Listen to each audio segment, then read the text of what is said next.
Hello everyone, आप सभी का वेलकम है मेरे यूट्यूब चैनल में। आज मैं कुछ खास बात करने के लिए यहाँ पे मौजूद हूँ। मुझे कुछ खास बात करनी है आप लोगों से। खास बात करनी है मुझे बिहार और झारखंड सिविल जज और एपीओ के एग्जाम के रिगार्डिंग। सबसे पहले मैं फ्लैशबैक में जाऊंगी, मतलब मैं कुछ पुरानी बातें हैं जो कि मैं आपको बताऊंगी जो कि आज से संबंधित है। बात ये है कि जब बिहार जुडिशरी का 28th एग्जाम यानी 28वीं न्यायिक सेवा की परीक्षा हुई थी, तब तक बिहार में कॉन्स्टिट्यूशन यानी इंडियन कॉन्स्टिट्यूशन के साथ में एस्पायरेंट्स को ब्रिटिश कॉन्स्टिट्यूशन का भी पेपर देना पड़ता था, प्री और मेंस दोनों में। और ये बदलाव हुआ 29th जुडिशरी में, और 29th जुडिशरी में ब्रिटिश कॉन्स्टिट्यूशन को रिप्लेस करके हमारा एडमिनिस्ट्रेटिव लॉ आया। अच्छा पेपर है, ऐसा नहीं है भारी पेपर है। मैं ये नहीं बोलने वाली हूँ कि बहुत टफ पेपर है। मेरे कहने का मतलब है कि ये नया पेपर हमारे सामने आया। नया पेपर का मतलब है कि एक तरीके से इंडियन कॉन्स्टिट्यूशन की थ्योरी पेपर।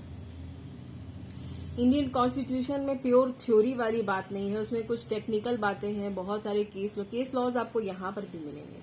यहाँ पर भी केस लॉ की कमी नहीं है, मतलब पूरे लॉ के जितने भी सब्जेक्ट्स हैं वहां पे आपको भर भर के केस लॉ मिलेंगे, उसकी कोई कमी आपको नहीं होने वाली है। केस लॉ आपको यहाँ पे भी मिलेंगे। मेरे कहने का मतलब है कि एडमिनिस्ट्रेटिव लॉ जब आया तो मार्केट्स में उसके लिए कोई ऑब्जेक्टिव यानी कि एमसीक्यूज की बुक्स अवेलेबल नहीं थे। और अभी भी अगर आप देखें तो आपको एमसीक्यूज की बुक बहुत कम ही मिलेगी, क्योंकि इतना टाइम तो नहीं हुआ एडमिनिस्ट्रेटिव लॉ को जिसके क्वेश्चन बनाए जा सके और जिसके क्वेश्चन लिए जा सके। तो हमारे पास में एक ही चारा बचता है, एक ही रास्ता बचता है कि हम क्यों ना उस सब्जेक्ट पर अपना कॉन्सेप्ट इतना अच्छा कर लें कि कोई भी एमसीक्यू हमारे सामने कभी भी आ जाए, कोई भी ऑब्जेक्टिव क्वेश्चन दिखे, हम फट से उसको सॉल्व कर लें। यही मेरा बताने का मतलब था। तो अब ब्रिटिश कॉन्स्टिट्यूशन हट के हमारा एडमिनिस्ट्रेटिव लॉ आ चुका है, और एडमिनिस्ट्रेटिव लॉ पूरी की पूरी थ्योरी है, कॉन्स्टिट्यूशन ही है, कॉन्स्टिट्यूशन की ही वो थ्योरी है, उसमें कुछ भी अलग बात नहीं है।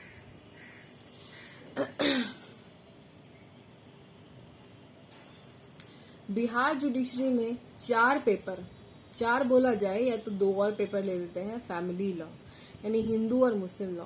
पहले तो हम 4 पेपर की बात करते हैं। बिहार जुडिशरी में 4 पेपर सब्जेक्ट्स ऐसे हैं जो कि ये चारों ही अगर आपके अच्छे हैं तो ये आपको आराम से एग्जाम क्वालिफाई करवा देंगे प्री। और वो 4 पेपर में सबसे पहला आपका सबसे इम्पोर्टेंट पेपर है हमारा सुप्रीम लॉ मीन्स कॉन्स्टिट्यूशन। कि अगर आपका कॉन्स्टिट्यूशन बहुत अच्छा है तो 25 मार्क्स आपको वैसे ही मिल जाने वाले हैं, क्योंकि 24 से 25 नंबर, 20 से कम तो पूछते ही नहीं है। अब ये रेशियो बढ़ा दिया गया है, अब इसकी थोड़ी सी काउंटिंग बढ़ के 25 हो गई है। तो इंडियन कॉन्स्टिट्यूशन से 25 मार्क्स के क्वेश्चन जो है बिहार जुडिशरी में आपके प्री से पूछे जाएंगे। उसके बाद एडमिनिस्ट्रेटिव लॉ की बात करते हैं तो एडमिनिस्ट्रेटिव लॉ में 15 से ज्यादा क्वेश्चन होते हैं। कभी 18 रहते हैं तो कभी 20 रहते हैं।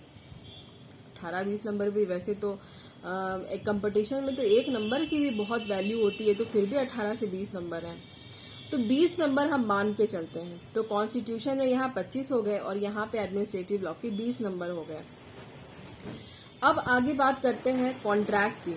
कॉन्ट्रैक्ट में कभी 13 नंबर के तो कभी 15 नंबर के क्वेश्चन मायने रखते हैं, 13-15 नंबर। इसके बाद बात करते हैं ट्रांसफर ऑफ प्रॉपर्टी एक्ट के, कभी 11, कभी 12, कभी 13 तो कभी 14, 15 भी जा सकता है। यह बीपीएससी वालों के ऊपर है। तो ये 4 पेपर आपके ऐसे हैं जो कि आपका आसानी से स्कोरिंग पैदा करेंगे और आपका एग्जाम जो है आसानी से क्वालिफाई हो जाएगा। तो आपको सबसे पहले बिहार जुडिशरी अगर क्वालिफाई करना है तो आप प्री के लिए इन 4 पेपर पर अपनी जबरदस्त पकड़ बनाइए। जबरदस्त कहने का मतलब समझ रहे हैं ना आप लोग क्या होता है? जबरदस्त मतलब आपको एकदम बहुत अच्छी तैयारी करनी है इन 4 पेपर में। तो ऐसे भी कॉन्स्टिट्यूशन के बारे में ये बोला ही जाता है, आपको पता भी होगा कि अगर आपका कॉन्स्टिट्यूशन अच्छा है, इंडियन कॉन्स्टिट्यूशन, तो आपके सारे लॉ सब्जेक्ट्स बहुत अच्छे होंगे। लेकिन अगर आपका कॉन्स्टिट्यूशन में पकड़ नहीं है, आपका कॉन्स्टिट्यूशन खराब है, तो आपका सारे पेपर जो है वैसे ही उलझे उलझे से रहेंगे। ठीक वैसे कि जैसे जब हम स्कूल में पढ़ते थे तो स्कूल में टीचर्स कहा करते थे कि अगर आपका मैथमेटिक्स अच्छा होगा तो आपके बाकी सब्जेक्ट पर भी बहुत अच्छी कमांड हो जाएगी। क्यों? क्योंकि मैथ्स बनाने से आपका ब्रेन बहुत अच्छा काम करने लगता है। ठीक वैसे ही कॉन्स्टिट्यूशन है। कॉन्स्टिट्यूशन हमारा सुप्रीम लॉ है और सारे के सारे लॉ जो है इसी से निकल के आए हैं। अगर देखा जाए तो एक तरीके से यही सबका ओरिजिन है। अच्छा रहेगा कि कॉन्स्टिट्यूशन की तैयारी बहुत अच्छे से की जाए, उसके बाद एडमिनिस्ट्रेटिव लॉ की तैयारी उसके बराबर बराबर की जाए, उसके बाद आपको पढ़ना है कॉन्ट्रैक्ट एक्ट और उसके बाद आपको पढ़ना है ट्रांसफर ऑफ प्रॉपर्टी एक्ट। तो ये 4 पेपर आपके ऐसे सब्जेक्ट हैं जो आपका प्री जो है बहुत आसान कर देंगे निकालने के लिए। ये हो गया। अब बात करते हैं 16 से 18 मार्क्स के। ये जो फैमिली लॉ है जिसको हिंदू और मुस्लिम लॉ हमारा जिसमें इंक्लूड है, अगर ये आप अच्छे से तैयार करते हैं तो इसमें भी आपका 16 नंबर दोनों मिला करके या फिर 18 नंबर दोनों मिला करके आपको आ जाएगा। और ये बहुत आसान पेपर है, आप बहुत आसानी से कर सकते हैं। वैसे तो पढ़ने के बाद तो कुछ भी चीज भारी नहीं रहती है, लेकिन मेरे कहने का मतलब है ये पेपर थोड़े से डिफिकल्ट नहीं है, बहुत आसान है, आपके आसानी से तैयार हो जाएंगे। और बात करते हैं झारखंड सिविल जज और एपीओ की। बिहार के एपीओ में कुछ पेपर अलग हैं, इसलिए मैं अभी उसकी बात यहाँ पे अभी इस समय नहीं कर रही हूँ, मैं इसके एंड में आपको बताऊंगी। झारखंड में भी वही पेपर है जो कि बिहार में है। और रही जीके की बात में, तो जीके जीएस वो सब जगह ही होते हैं। और जीके अगर आपका बहुत अच्छा है तो आपका एग्जाम आसानी से, मैं ये नहीं कह रही हूँ कि आपको लॉ में ही सिर्फ अच्छी पकड़ बनानी है, आपको जीके नहीं पढ़ना है। तो अगर आपका जीके बेकार है तो आपका कभी भी क्वालिफाई नहीं होने वाला, बिल्कुल भी नहीं होने वाला है। ये मेरा खुद का पर्सनल एक्सपीरियंस है, इसलिए मैं आपको बता रही हूँ। और जो भी कुछ मैं आपको बता रही हूँ ये मुझे किसी ने नहीं बताया है, ये खुद के आप अगर जब तक आप फेल नहीं होते हैं, आप ठोकर नहीं खाते हैं, आप नहीं सीखते हैं। तो ये जो मेरा फेलियर है जिसकी वजह से मैंने ठोकर खाई और तब मैंने जाके ये बात सीखी, इसीलिए मैं आपको बता रही हूँ। तो यहाँ पर झारखंड के भी पेपर वही हैं जो बिहार के पेपर हैं। और जीके जीएस तो आपको हर हाल में अच्छा करना ही है, क्योंकि क्वालिफाइंग मार्क्स जीके से ही होता है। वो क्यों?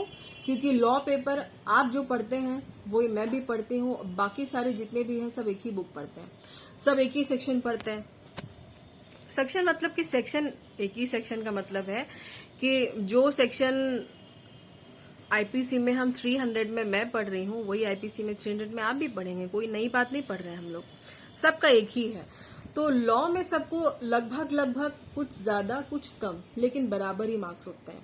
लेकिन जीके एक ऐसा सब्जेक्ट है जो कि आपके मार्क्स को ऊंचा उठा देता है और आपको एग्जाम आसानी से क्वालिफाई करवा देता है। तो आपको जीके भी अपना बहुत अच्छा करना है। और आज का मेरा बताने का मोटो यही है आपके साथ में कि आप बहुत सारे स्टेट्स की तैयारी मत कीजिए, जैसे राजस्थान हो गया, एमपी हो गया, यूपी हो गया, उसके बाद हरियाणा हो गया, पंजाब हो गया। 10 जगह भागने से कुछ भी हासिल नहीं होता है। मैं ये नहीं कह रही हूँ कि आपको एग्जाम नहीं देना है, आपको एग्जाम सारे स्टेट्स के देने चाहिए। इससे आपकी नॉलेज बढ़ती है, आपको अपनी गलतियों का पता चलता है, आपको अपनी कमियां दिखाई देती है और आप किस पायदान पे खड़े ये भी आपको पता चल जाता है। और एग्जाम के टाइम पे जो हमारी तैयारी होती है वो कभी नहीं होती। बाकी टाइम में हम लेजी हैं, आलसी हैं, हम सोते रहते हैं और जैसे ही एग्जाम की वैकेंसी आ जाती है, नोटिफिकेशन आता है, बस तभी हम पागल की तरह पढ़ने लगते हैं। तब तो हमारा दिमाग भी एक्स्ट्रा घोड़े की तरह दौड़ने लगता है, एक्स्ट्रा दौड़ने लगता है। हम वो सब भी सोचने लगते हैं जो हम कभी नहीं सोचते हैं। इस सबके साथ होता है। तो और तैयारी जो है किसी भी सब्जेक्ट की या कोई भी स्टेट्स की एक दिन की तैयारी नहीं होती, आपको वो बहुत पहले से करके रखनी पड़ती है। और अब हम चाहेंगे कि जैसे नोटिफिकेशन आया बस हमने तभी से तैयारी स्टार्ट कर दी, तो वो कभी भी नहीं हो सकता है। आपने तैयारी पहले से करके रखनी है, उस समय आपको सिर्फ रिवीजन का वक्त मिलता है और कुछ भी टाइम नहीं। रिवीजन भी तो बहुतों का नहीं हो पाता है। मैंने बहुत लोगों से सुना है ये रिवीजन में बहुत लोग बहुत पेपर पढ़ के जा ही नहीं पाते हैं। 18 सब्जेक्ट्स में से लोग 10 से 12 पेपर पढ़ते हैं। अब जो 18 पढ़ लेते हैं भाई वो तो विद्वान है, उनकी बात नहीं कर रही मैं, लेकिन इतने पेपर एक महीना में लोग रिवीजन कर ही नहीं पाते। जो कर लेते हैं उनके लिए बहुत अच्छी बात है भाई, उनको मेरी तरफ से सलाम है, करते हैं तो बहुत अच्छा। तो आप वैसे स्टेट्स को चुनिए जिसके लिए आप तैयारी कर पाए। मैं खास करके उन लोगों की बात कर रही हूँ जो कि शादीशुदा महिलाएं हैं, वुमेन्स हैं, जो कि हर जगह नहीं दौड़ सकते। वो चाहेंगी तो यूपी जा रही हैं एग्जाम देने, झारखंड जा रही हैं, राजस्थान चली जा रही है, एमपी जा, सबके लिए सब जगह जाना पॉसिबल नहीं है। और दूसरा एज फैक्टर भी है। आपको अपने एज का भी ध्यान रखते हुए अपनी तैयारी करनी है कि ये नहीं है कि हम 7-8 स्टेट्स की तैयारी कर रहे हैं और मेरी एज निकलते जा रही है, पता चला 35 हो गई, अब दे ही नहीं पा रहे हैं, फिर एडीजे के लिए तैयारी कर रहे हैं। तो वैसे ना यहाँ के रहते हैं ना वहां के रहते हैं। अच्छा यही होगा कि आप ऐसे स्टेट्स को चुनिए जो कि आपका अपना खुद का है, एक तो वो जहाँ के आप हैं, दूसरा एक आपकी नेबरी जो आपका जो पड़ोसी है। जैसे कि मैं बिहार से हूँ तो मेरा पड़ोसी झारखंड है, तो मैं ये सलाह दूंगी कि जो बिहार के हैं उन्हें झारखंड देना चाहिए और झारखंड के उनको बिहार भी देना चाहिए। तो काफी है, 1 से 2 स्टेट्स की तैयारी बहुत है। क्योंकि अरे भाई इसमें भी थोड़े ना बहुत तुरंत में तैयारी हो जाएगी, इतने सारे सब्जेक्ट हैं, इतना कुछ पढ़ना है। तो मेरा यही कहने का मतलब है कि आप इन्हीं दोनों स्टेट्स पर फोकस कीजिए। और दूसरा कि मैं आपका साथ दूंगी इन दोनों स्टेट्स की तैयारी को करवाने के लिए। और आज का जो मेरा उद्देश्य है वीडियो बनाने का वो यही है कि अब ट्रांसफर ऑफ प्रॉपर्टी एक्ट की सीरीज तो मैं चला ही रही हूँ। अगर आपको 32वीं न्यायिक सेवा अब बहुत अच्छी तरीके से पढ़ के निकाल लेना है, जिनका पहला अटेम्प्ट है उनको पहले में, जिनका आखिरी है उनको आखिरी में, जिनका चल रहा है वो निकालें। मेरी तो यही शुभकामना है आप सभी के लिए। अगर आपको 32वीं न्यायिक सेवा निकालनी है, आपको जज बनना है, सिविल जज, तो आप अभी से लग जाइए। ट्रांसफर ऑफ प्रॉपर्टी एक्ट तो मेरे चैनल पे चल ही रहा है, मैं एक एक सेक्शन कवर कर रही हूँ और इम्पोर्टेंट भी आपको बताती जा रही हूँ, शॉर्ट नोट्स भी बता रही हूँ, केस लॉज भी बता रही हूँ। दूसरा, अब जो मैं स्टार्ट करने वाली हूँ वो पेपर है एडमिनिस्ट्रेटिव लॉ। उसके लिए भी मैं एक एक पॉइंट कवर करना चाहती हूँ, एक एक चैप्टर कवर करना चाहती हूँ, क्योंकि उसके एमसीक्यूज के लिए जल्दी से मार्केट में बुक नहीं मिलती और सिर्फ नोट्स पढ़ लेने से तो हम एग्जाम नहीं पास करेंगे ना, हमें कॉन्सेप्ट तो चाहिए ही चाहिए। और चूंकि ये पूरा थ्योरी पेपर है तो कॉन्सेप्ट ऐसा वैसा नहीं, जबरदस्त चाहिए। और अगर 15 से 20 नंबर का पूछ रहा है तो आपको खुद समझ जाना चाहिए कि आपको उसके लिए कितना पढ़ना है और कैसे पढ़ना है। तो आज का मेरा उद्देश्य यही है कि अब मेरे चैनल पे मैं ट्रांसफर ऑफ प्रॉपर्टी एक्ट के अलावा एडमिनिस्ट्रेटिव लॉ भी स्टार्ट करने वाली हूँ बहुत जल्दी ही। एडमिनिस्ट्रेटिव लॉ जैसे ही मेरा स्टार्ट हो जाएगा और मैं इसको थोड़ा सा आगे बढ़ा दूंगी, मतलब मैं थोड़ा आगे ले जाऊंगी, तब मैं जीके और कॉन्स्टिट्यूशन भी आपको बताऊंगी। जीके और कॉन्स्टिट्यूशन भी पढ़ाना शुरू करूंगी, ठीक वैसे ही जैसे कि एक थ्योरी पेपर पढ़ाया जाता है। मैं टू द पॉइंट बात नहीं करूंगी। जीके में जैसे मैंने आपको बता दिया कि गौतम बुद्ध का जन्म कहाँ हुआ था, उनकी कौन से इश्यू में उनकी डेथ हुई थी, ये सबको पता है, ये हर बुक में लिखा रहता है, रिपीटेड क्वेश्चन है, सबको पता है, सब पढ़ते हैं, सब इसको रट्टा मार लेते हैं।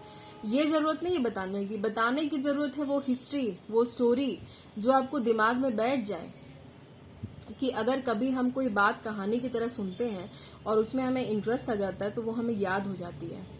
तो आप लोग मेरे साथ में जुड़ जाइए, मेरे चैनल को सब्सक्राइब कीजिए अगर आपको ये सारे पेपर अच्छे से करने हैं और इस बार बिहार और झारखंड के आने वाली वैकेंसी को निकालना है।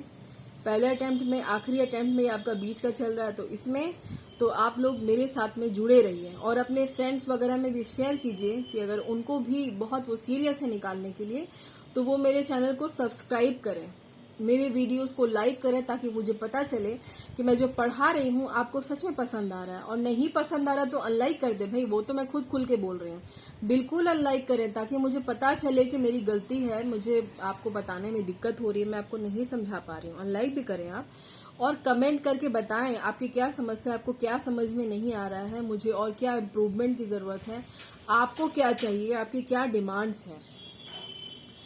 तो ट्रांसफर ऑफ प्रॉपर्टी एक्ट की सीरीज के साथ साथ मेरे चैनल पे एडमिनिस्ट्रेटिव लॉ की सीरीज भी चलने वाली है। जितना जल्दी हो सके आप लोग जो भी मेरे वीडियोस को देखते हैं सब्सक्राइब करें, ताकि आपको मेरा नोटिफिकेशन बेल आइकन को प्रेस करने के बाद में आपको आसानी से मिल जाए। क्योंकि कभी कभार ऐसा होता है कि जब जिस चैनल को हम सब्सक्राइब नहीं करते उसका कभी कभार ही वीडियो जो है हमारे स्क्रीन पे रन करता है, मतलब सारा नोटिफिकेशन हमें हमेशा नहीं मिलता उसका।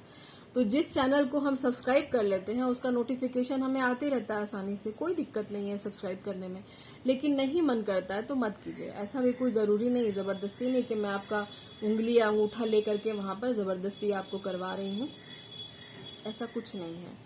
तो आप लोग लग जाइए पढ़ाई में। 32वीं न्यायिक सेवा और झारखंड की आने वाली सिविल जज और एपीओ की वैकेंसी के लिए आप लोग तैयार हो जाइए। अब बिहार एपीओ के क्या सब्जेक्ट्स हैं, बिहार एपीओ की तैयारी कैसे होनी चाहिए, उसमें किस में फोकस करना है, इसके लिए मैं एक अलग से वीडियो लेके आऊंगी, क्योंकि उसके पेपर कुछ मेंस के अलग हैं और उधर प्री में तो बहुत कम ही पेपर है, तो उसके लिए एक अलग से वीडियो बनाया जाएगा, उसके लिए मैं आपको अलग से बताऊंगी। फिलहाल अभी 32वीं न्यायिक सेवा और आने वाली झारखंड की वैकेंसी के लिए आपको लग जाना है, मेरे चैनल को सब्सक्राइब कर लेना है और एडमिनिस्ट्रेटिव लॉ को भी अब स्टार्ट कर देना है। ट्रांसफर ऑफ प्रॉपर्टी एक्ट आप बहुत अच्छे से पढ़िए, मैं समय समय पर उसके वीडियोज ला रही हूँ, आपको समझाने की कोशिश कर रही हूँ।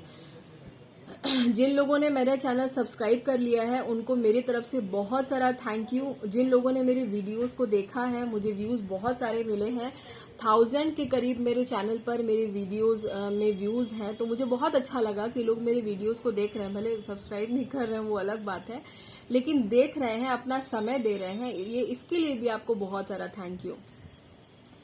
तो जो लोग नहीं भी सब्सक्राइब कर रहे हैं उनके लिए भी थैंक यू, जिन्होंने सब्सक्राइब किया है उनको तो थैंक यू मैं बोल ही चुकी हूँ, वो तो वाकई में ही मेरे थैंक्स पाने के हकदार हैं। तो आप लोग जुड़े रहिए मेरे से, प्लीज सब्सक्राइब कीजिए, नहीं मन करे तो नहीं कीजिए, बेल आइकन प्रेस कीजिए, मन करे तो लाइक कीजिए, नहीं तो अनलाइक कीजिए, कमेंट करके जरूर बताइएगा। मिलूंगी आपसे अगले वीडियो के साथ में और एडमिनिस्ट्रेटिव लॉ की नई सीरीज के साथ में। तब तक के लिए आप लोग मन लगा के पढ़िए और अपना ध्यान रखिए। Bye bye.